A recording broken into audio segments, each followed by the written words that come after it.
Todd, I got a practical one for you. I got a practical one. You're a man, you're in a district, and a massive district at that. How many teachers, students in Cypher? 118,000 students, 9 to 10,000 teachers. Oh. When you're looking at AI and implementing it at that big old scale, I'd like to know some unique challenges you might face in your district that maybe some of the smaller districts may not even be thinking of. So, big old district, implementing AI, are there any unique challenges that you can speak to and share some pearls of wisdom? Yeah, I don't know if they're unique, I just think they're at a bigger scale, right? One of the things that we've always dealt with instructional technology or edtech is being able to get in front of all the teachers with all the new updates and all the things that are going on.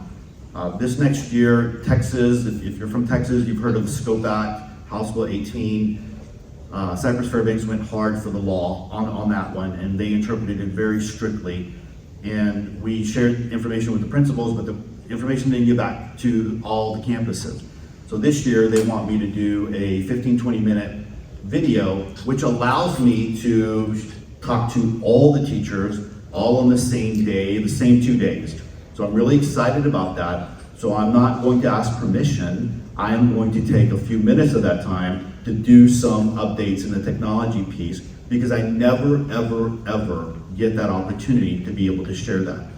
A couple of years ago, we had a week of PD where everybody would cycle through like the district conference center, and we would get some of those teachers there, but even that has stopped. And so it's really hard. I mean, we try all the different things to get information out there.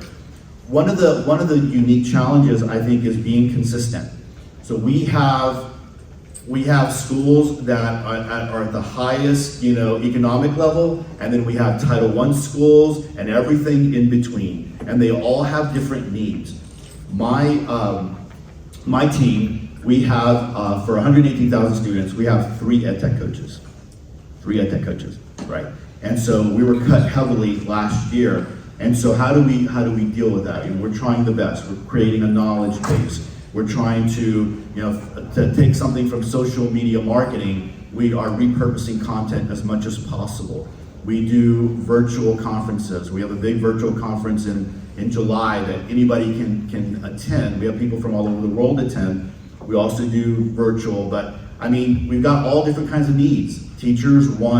Some teachers want face-to-face. Some teachers want a one-pager PDF so that they can follow along with. We have some people that want the night owls that want to be able to do, any kind of learning in the middle of the night. We have everything in between. So trying to stay consistent to get everybody that baseline, which we find is a big struggle, right? Some of the other things is just finding the time to train and getting out there. I would suggest that you just take a little bit of time to meet the needs of the teachers. We do a needs assessment, and again, that's something that I've gotten to the point, I guess, in my career where I'm not asking permission as much anymore, and I'm just sending things out and getting needs assessments from the teachers and trying to figure out what do they need. And we are taking our PD and we are aligning the PD to that. So hopefully that helps a little bit there. It does. I feel like the 2 nuggets that I pull from that is communication and consistency.